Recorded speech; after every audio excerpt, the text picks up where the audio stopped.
Yo yo yo, yo yo yo yo yo yo, yo yo yo yo yo yo, yo yo yo, yo yo yo yo yo yo, yo yo yo yo yo. Na na na na na na na na na na na na.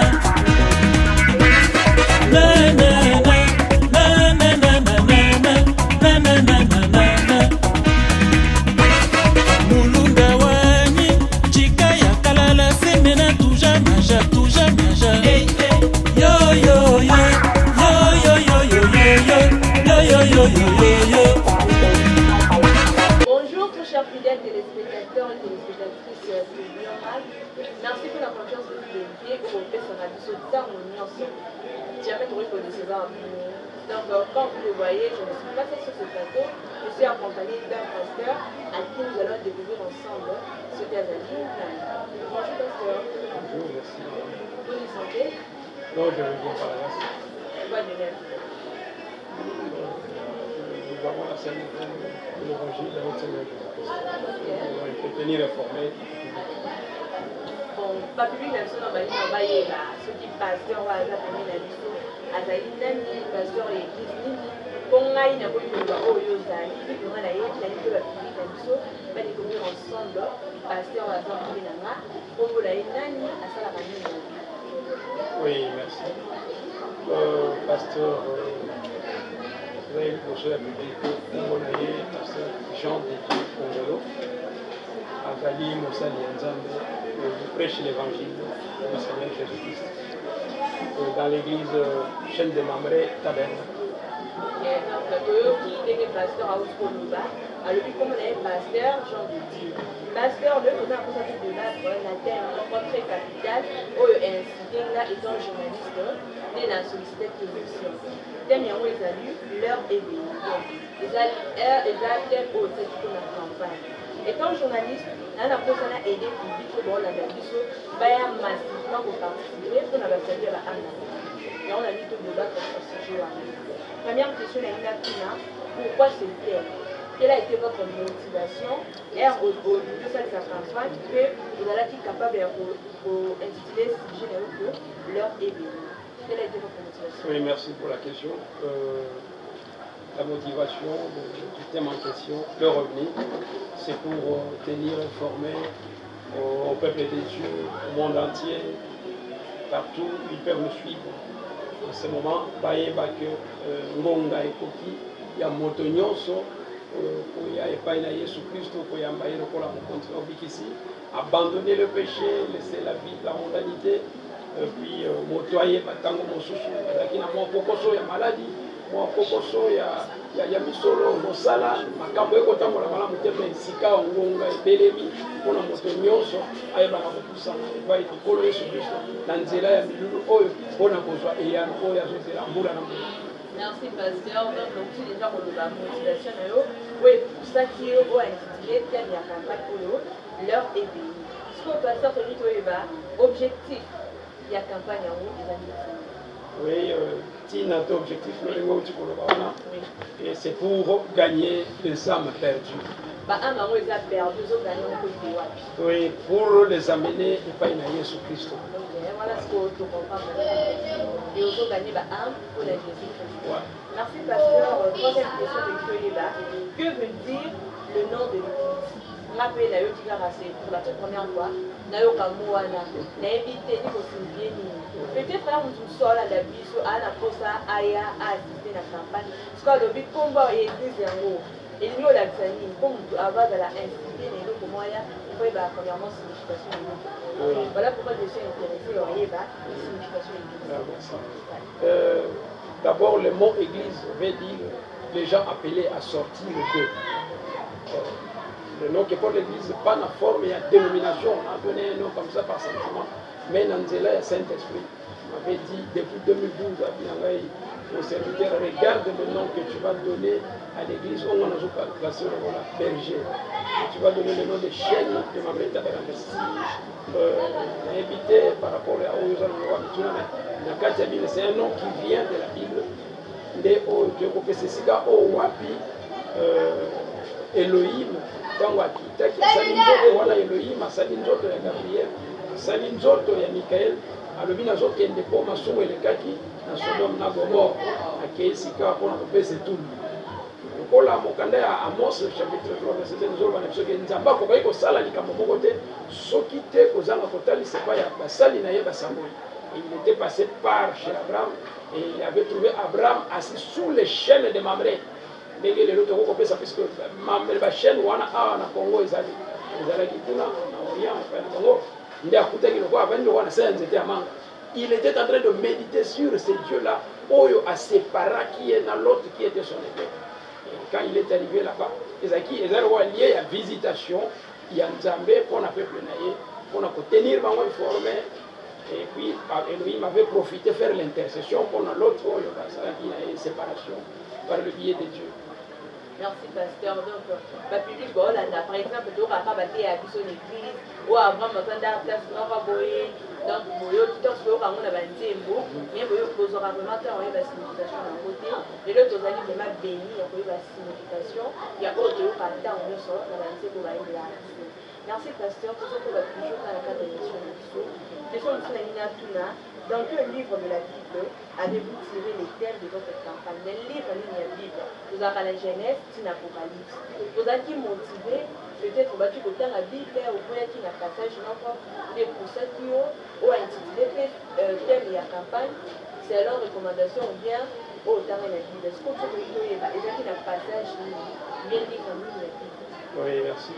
Comme je viens de le dire, petit Colombo Mosika, que le livre santo dans le Seigneur le Vitala comme Oyo Kopesa, et donc on a tiré le col à mon sympathie.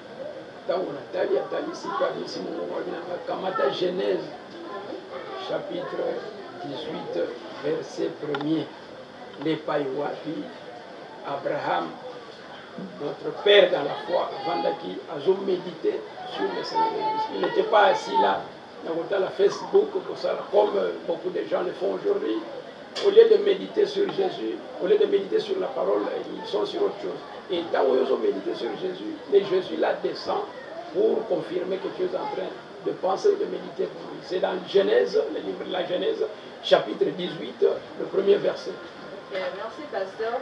Parce que là, pour ça, tout le monde l'institut autre pour comprendre. Peut-être que ça y appelle un peuple de Dieu dans la même partie dans le monde baïba.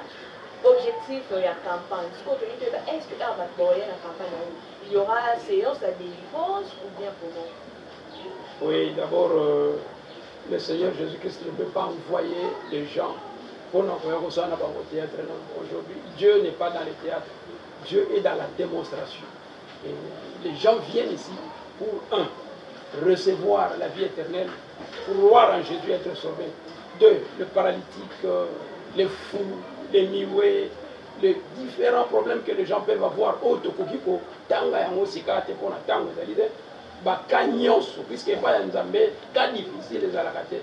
Et je veux un peu présenter au public, au monde entier, le Dieu que je sers, parce que je le maîtrise bien. Je connais le Dieu que je sers. C'est un Dieu de la démonstration. Voilà la raison pour laquelle Paul a dit pour le na yena nzambe ya masolo te mais na yena nzambe natalisa bino oyo azosala ezalini eyali problème oyo ezotungisa ndeko wana ya mwasi ndeko wana ya mobali ezala mabota ezala kani ata prostate ata cancer de cerveau, que tu sois président, que tu sois roi, qui que tu sois nazobange eloko moko te, je suis sûr na nzambe wana nde on a vu le revenir pour que tu puisses avoir ta guérison, avoir ta délivrance. Et ils ont un petit chômeur, et le Dieu là est là pour délivrer. Et une délivrance totale. Merci pasteur. Peut-être qu'on a des moments là d'Abisso, à eux qui a un mot de délivrance, mais pour la toute première fois, à la Kosaïba, est-ce que le mot de délivrance en haut est dit pour le banni? Délivrance. Oui, délivrance au Kangola. Nous voyons, il y a un peu de séries, il y a aux destructions des hôtels, aux prisons sataniques. Maintenant, quand il y a la délivrance qui vient au Kangola, il y a un zone ici, puisque na kati na Biblia, na mukanda ya bobimi to exode. Tant on n'a pas pensé que Moïse mission, bona bana Israël au Égypte, c'était pour la délivrance, pour la Kangola. balongwa na boumbu wana ya bato en Égypte. Donc c'est-à-dire, toi aussi, je t'invite aujourd'hui, avec le même Jésus qui dit dans Hébreux 13 qu'il est le Dieu qui ne change pas, que yoya, bakangola yo na chômage, bakangola yo na stérilité, bakangola yo na célibat, bakangola yo na oya mokili kanga yo. Merci pasteur. Quand d'autres le bas, peut-être que vous avez besoin d'un abisso. Bayoto lobi que baya ba paralytique, ba tozana ba beto plutôt, ba na ba comment ba bima. Ba biso ba comment bituna. Ce qui peut dire pour les la séance de délivrance. Est-ce que azana ba matériel ou ko bitisa ya ko simba tondeni. Pour béni ba toi bima na ba beto plutôt baya, bi ke na dipe ba toma ba zala mo ebele. Oui, ba toma. Oui, la sens là. Oui, matériel nazanango c'est la parole de Dieu. Na lolenge ya démonstration le liloba ya nzambe eza komitalisa moyen to limbola liloba ya nzambe ezali te kaka ye nzambe alobaki ke bokotia maboko likolo ya babeli bakobika nde matériel didactique na ngai yango wana oye totie loboko nzambe apesi lobiko oye totie loboko soki ozalaki na posa libatisi ya molimo mosantu mpona kokende lola tout ce dont vous avez besoin nyonso oza nango posa oye matériel oyo naza nango ya mwana naza na hôpital ya molimo mosantu comme ça a été dans la Bible avec la piscine de Bethsaïda. Merci voilà. Pasteur. Waouh. L'indice qu'on arrive à trouver, est-ce que après campagne, ceux qui disent peut-être, les gens baptême, il va faire sa vie dans la colonie. Et ça la séance ou bien service à baptême, vous allez accompagner après campagne, vous savez ça ou bien? Oui, juste après campagne, service à baptême, vous allez on a bateau, pour comprendre tina ya maman na likamoto tem oyo. Wite ngonga toke koki natiki kuluna natiki criminalité natiki boye parce que nous avons ces cas là ici quand on nous opposé le bandambe nous avons reçu des kuluna qui ont cru le message et a prêché le prophète Branham puisque nous sommes du message alors batona bandimeli estoza na bango baba bazali awa balobi basio babota kate baboti ozwa ki retard na mabota bapesi mibale misatu ils sont là bakawa na nyonso. Voilà, et ceux qui doivent retenir campagne, ce n'est pas par sentiment, mais nous sommes conduits par le Saint-Esprit. Il m'a dit, mon serviteur, mon temps est arrivé pour que tu puisses faire ceci. Moi, Dieu, je vais le faire. Nanzela, il y a moi, ton ministère, on appelle ça. Voilà. Merci, pasteur. Donc, le topo n'a l'église à message, la rébellion, l'église, ah, Branham est Dieu, Branham est ceci, Branham est là. So, peut-être que nous sommes là pour s'abailler à bord, le bas, so tu es pour nous tomber sur moi, et bon, nous avons Branham est Dieu. So, tu es pas là, on tombe sur oh, Élie les prophètes, oh, Bosco, tout ça, tout ça, éclaircissement clair. Branham, d'après vous, il est prophète ou bien il est Dieu? Oui, Branham, d'après la Bible, mais aussi d'après ma croyance, puisque moi je suis croyant de la Bible, je suis chrétien. Le prophète Branham Azali Motinda Mimosa Mosali Yanzambe, il est serviteur de Dieu. Il n'est pas Dieu créateur. Nous n'avons qu'un seul Dieu créateur, son nom c'est le Seigneur Jésus-Christ. Merci, pasteur, pour cet éclaircissement. Peut-être que ça va avoir confusion. Photo, autant une affiche, Branham est Dieu, Branham est là. Il y a le livre clair que Branham, d'après lui, engage juste les prophètes et non Dieu. Nous sommes toujours dans la table de monsieur Nabiso. Parlons d'un sujet qui est le pardon. Pardon du péché. On continue comme ça, la Bible, sur le pardon du péché. Le pardon du péché. D'abord, le mot pardon. Ezokoloba. Être libéré. Quand vous pardonnez, vous oubliez, vous effacez. Oyo motasayela ki okamati epangiseli ndenge tozalaka nango na mbodi ntango totanga classe to tableau okamati epangiseli opangusi oyo bokomaki liboso esika mbebe ezalaki bolongoli e Yesu Kristo aye na mission ya kobikisa bato lolenge ya lobiko na ye ezali ya moto ayamba ye atubela mabunga na ye nde pa yo wapi Pierre asalelaki biso ordonnance ndenge tokokende pa munganga basaleli ordonnance mpona lobiko na ye alobi na kati na mokanda na misala na bantoma acte 2 37 à 40 alobi repentez-vous na nsima ya mateya bato bayoki na lopoto bazoloba après avoir entendu ce discours na nsima ya bango koyoka mateya wana balobi me ndeko mpe telo tokoki kosala nini mpona biso mpe tokóma lolenge wana abi boyambola masumu botubela boyamba nkolo Yesu Kristo bozwa libatisi na kombo na Yesu Kristo. Je pèse bien mes mots na kombo na Yesu Kristo na kombo ya Branham. Voilà. Merci. merci pasteur. Donc quand on revient sur le baptême du Saint-Esprit, je suis un peu incité de savoir le baptême du Saint-Esprit et les carrières. Le baptême du Saint-Esprit, pour ceux qui taillent dans Mukanda, na misala bantoma, acte 2, 37 à 40, kuna balobi, nasima ya kozwa baptême. Bato wana batiaki bango maboko. Moto oyo azotia moto maboko kwaza libatisa mwali mosana. Esengeli ye moko azaka na libatisi wana. Okopesa ndakisa moto akoki kokende kobala mwasi te soki ali na makoki ya kopesa mwana mwasi wana bana te. Amen. Donc ndenge ezali bongo. Alors tango bayei kokende kuna na mokanda na misala na bantoma acte 19 premier nde kuna balobi na bango na Paul atuni bango baye koyo ya Yohani balobi mais avez-vous reçu le Saint-Esprit aussi là kozwa molimo mosanto uta bonimela Paul bango totikala te ko molimo mosanto ah mais libatisi bozwa kezaki ndenge nini parce que lelo to komona bakena moto na mai babambi na mai to batongo likolo batiki na se babambi na mai o molimo mosanto te yaka bongo te esenga moto ayambola masumu atubela na bosolo que la personne se repente. La repentance c'est regretter la mauvaise vie du passé.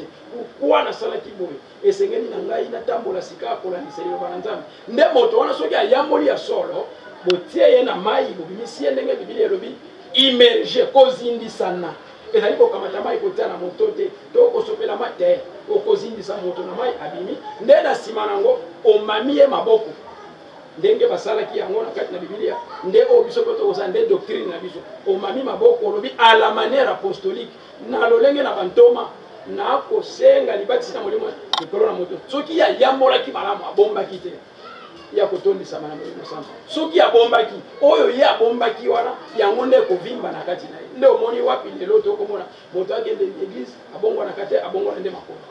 Bon pasteur, merci d'abord. Premièrement, il faut que les chrétiens ou bien les citoyens disent comment on va la repentance sincère et surtout au pays à la serviteur. Pourquoi? Nous devons regarder à Sali à Lobby, à Sala qui est à Sala. Pasteur a télé mis cher à combien au serre intel, à été fan à Loba qui a Sala Bouinavi, à Sala Bouinavi. Dans le sens où on a battu bien, comment on peut y avoir la vérité.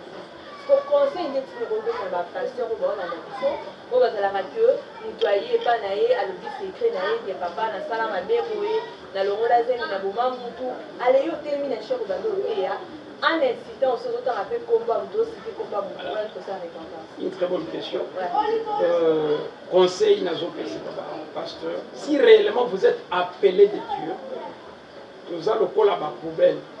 Tu dis là comment la poubelle, mon côté, et l'objet tala kwanga nda bwaka ki pamperse awa tala manga nde aiki ko bwaka mai ya Thompson awa te poubelle avandika ka kimia kino bakozwa biloko na bake ko bwaka yango un véritable berger un véritable pasteur de Dieu qui est appelé qui a la véritable commission de Dieu akotika la kosala eloko na te pe soki osala ki on akozanga koyeba kosala ka yango ozala lokola poubelle ata molonga ni na yo na ndako akotika la koyeba secret ya bana na Nzambe basi to mibali te ekotika la pona yo kino okosilisa mission na Nzambe yo zonge pa na. Ce n'est pas bien de faire ça.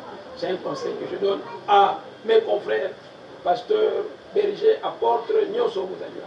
Merci, j'espère que ça y a un peu balancé du solo qui voit un peu qui conseille oh le pasteur m'a dit ça tout le fait ça tout comme toujours papa vous avez dit que comme vous avez parlé que et bon dit pasteur a appelé de Dieu. Ma question est de savoir comment savoir si un pasteur est appelé de Dieu. Comment savoir si un pasteur est appelé de Dieu. Donc vous voyez d'être un journaliste à vous domaine vous êtes maramazan il a aidé les parce que nous voyez que pour distinguer au pasteur ou à bien mamanzan ou à bien mamanzan. Omoni na kopesa ndakisa na bandeko na biso bakulusu dans les policiers les FARDC tout ça to baka okuna bakotelaki bato na ndako babetaki masasi balataki baini bazaka ba policier porter l'uniforme de la police et ezali kotalisa avec bato ba policier akoki kolata moi insigne moko alobi kete non les escrocs aussi peuvent faire ça mais pona koyeba ke moto azali mobiangami ya solo esengeli bilembo na bikamwa eba na kotambola na ye na lotomo wana Nzamba pesi les signes les miracles doivent accompagner cette personne là. Parce que basi on a ba miracle pour accompagner les gens. Esengeli tango moto na hôtel le Nzambe esengeli bato bayamba Yesu bandi ma solo o elobami ezali Nzambe c'est le Saint-Esprit c'est par sa puissance nde ekosala ke moto wana andimisama okende kondimisa moto na makasi te ye andimisami kaka na nzela ya prédication na nsima ya mateya oki bato bana posa kokutana na paster aye paster ngai na tuti 100 000 eza boye nakoki kosala ndenge nini kaka ndenge tokuti kotanga homme frère tokoki kosala nini batuni te esengeli na yo sala boyosala moto wana azwi mpe instruction sur le baptême po ayeba kokende libanga libatisi nde nazwi te aujourd'hui tozomona soki bato mpona kokutana na pasteur il faut $10 $20 50 100 bon nayebi te sika moto aye epai na yo pasteur ntango yo bandi kotia eloko wana okosala mosala ya nzambe to vous êtes en train de faire autre chose. Ça c'est une de ma première question, première préoccupation aussi. Voilà pourquoi nzambe atindi ke toya na bic rouge mpona kokorriger erreur wana tozomona lelo. Il y a les infiltrés na mosala ya nzambe alobi na mosala ya nzambe mais il ne vient pas pour ça, il vient otoloba uluna masimbi Biblia alobi te ngai na ye na yoba nzambe il commence à pied pesa $1000 pour gagner 10 000, ce n'est pas ça. Nzambe atindaka mosali na ye na gibecière oza na posa ya guérison. Moi je prie et na kati gibecière la guérison sort. Ce n'est pas le pasteur qui guérit mais le Seigneur Jésus-Christ, le chef du pasteur, guérit la personne o aye na motuna na ye. Soki moto aza na posa ya libatisi ya molimo mosantu, moto aza na posa libala mabota, rien que par la prière le Saint-Esprit descend et agit. Voilà ce qui peut accompagner un véritable appel de Dieu. Merci la pasteur on a leso ba yo Dieu ozwa ki ya ofele mais ça peut ofele. Amen. Papa me dit que ba pasteur depuis que réseaux sociaux les canaux ce sont des canaux pour la évangéliser parole de Dieu. Mais de nos jours comment on a ba pasteur pour un message ba komi ko se mêler na kati ya ba polémique ko pingana ba jeton ba calomnie ce qu'on conseille d'être ni ko faire ça. Na sens on appelle les missions appel de dédier na la personne qui église un message. Ta ba pasteur ba ka bossa na ba réseaux sociaux. Ba pingana na place que je sais que de ba le rava vers ton frère sur mon ya salimati. Ce qu'on conseille d'être ni ko faire ça na ba pasteur wana au bossa la pratique ya mabe na réseaux sociaux. Voilà. Lokola motune ezali ya likambo na message na kopesa ya message la réponse je la donne par le message.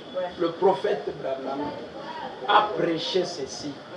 L'aveugle Bartimée prêchait le 1er mars 1957 na paragraphe 23 alobi Yesu Kristo amemaki ekulusu na ye moto na se. Je répète pour la meilleure audition. L'aveugle Bartimée prêchait le 1er mars 1957. Alobi Yesu Christ, dans le paragraphe 23, alobi Jésus-Christ a la tête inclinée. Amemi kulusu na ya bokende. Bato bako finga bazo finga. Bato bako tola bako tola. Bato bako loba nyonso. Pe ba mosusu bako loba Hosanna Hosanna Hosanna mwana na Dawidi lokumu ezonge pa na yo. Maintenant akiti na sa kolobi ke moto nyonso oyo atiaka attention na makambo ya lolenge wana azali na mission ya kokokisa te. Mais Yesu Kristo atikalaka koyanola moto moko te po azalaki na mission ya kokokisa. Faire la polémique na ba réseaux sociaux, je ne sais pas ce qui yango nde commission tozwa ke pa na nzambe ya kosaba ba biloko wana. Si ce n'est pas cela, nous devons laisser regarder au maître.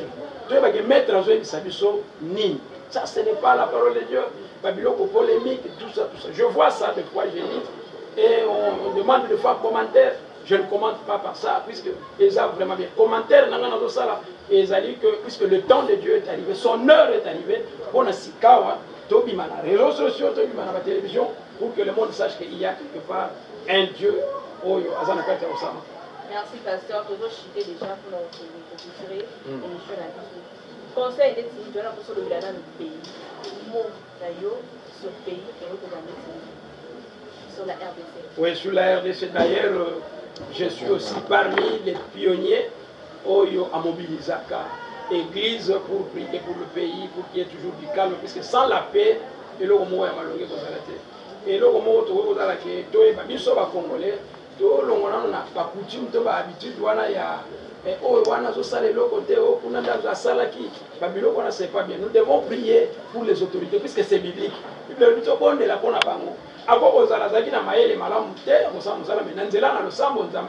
la prière change tout. Il faut changer. S'il y a quelque chose à arranger, atteindre au lieu de passer à la télévision pour injurier, critiquer, ce n'est pas bien.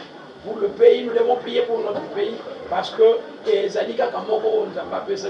nous devons prendre soin de ces pays-là et Dieu aussi à son tour prendra soin de nous. Merci pasteur. Donc je suis à Souka pour continuer. Tout ça juste pour tous les date, il y a campagne, adresse, il y a église et puis programme à Mino, il y a semaine et ça va. La date de la campagne, c'est déjà ce 29, 30 et 31 mai 2019, à partir de 15h30 de débuter. On a dit que vous allez en appeler pour nous construire une image, pour nous créer une 29, 30 et 31 mai 2026 sur place. Nasima ya Oyo, nde limo centre peut-être c'est quelque chose qui est au Masikawa, Ibanda, na Isika ya Monene. L'adresse, c'est sur l'avenue Bindungi, numéro 15, derrière le marché de la Liberté, au Kitina Sot Mouton, au Katisina Ngambo ya Masina, Motal Nyonso Yoko Mona Oïse, mais Mangaï na avenue Bindungi, na église à message, Bayebi, c'est 1000 francs congolais, la commission A. On a horreur, il y a l'église de Tlarango, et chaque mercredi, de 8h à 12h, nous avons un hôpital spirituel. Maladie incurable, tout ça, même le sida. Les choses se font ici. Maman, au robinet, tout ça, le témoignage. Papa,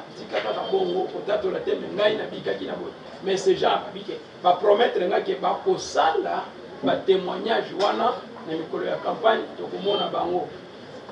alors le samedi tous à la cana consultation prophétique dans salle d'urgence pour les cas sociaux pas de problème peut-être armée à Tangi classe ici, à 15 ans, grande matagate, fonction nous avons un Dieu qui décante toute situation.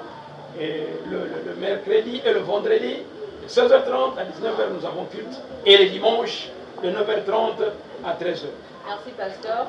Quand elle est au chiquet, maintenant la tique de l'espace, peut-être dans la question on a tout quitté, et la tique la tique de l'espace au Loba, concernant peut-être l'homme on va la pousser le baméra la communauté.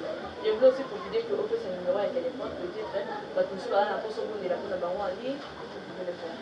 C'est-à-dire que Mokandana Esaïe chapitre 59, premier verset, la main de l'Éternel n'est pas courte pour bénir. Pour ne dire que ça, nous en avons cas Oyo, même aux États-Unis d'Amérique, même en France, Baka, Tugondeli, Mutunamium, Zamba Longolimium par téléphone, et Pesipe Mabota. Ces gens-là, chaque fois, ceux qui sont dans le milieu, ils sont vraiment reconnaissants vers ces dieux-là. Le numéro de contact, c'est le 098 24 89 614. Hein? 098 24 89 614. Et le deuxième, c'est le 082 906 1850. 082 906 1850. Quand nous sommes dans le moment nous appelé, les alliés numéro nangai moko direct. Sololi, ceux qui sont en ligne, vous avez prière, vous me laissez un message et je vais prier ou vous rappeler pour notre Kokisa, Oezali, Kosenga Nayo, Angela la prière. Ok. Tu restes, que le Seigneur vous bénisse. Donc, comme il est sous ta émission à Mokolalelo, merci pour la confiance que tu as donnée. Pour vous faire ça, tant de ceux qui vous souhaitez la émission à Mokolalelo. Vous faites ça, merci à l'équipe pour Viva, et accompagné la même chaîne que la même heure. Très bien pour le savoir et il y a la yo yo yo yo yo yo yo yo yo yo yo yo yo yo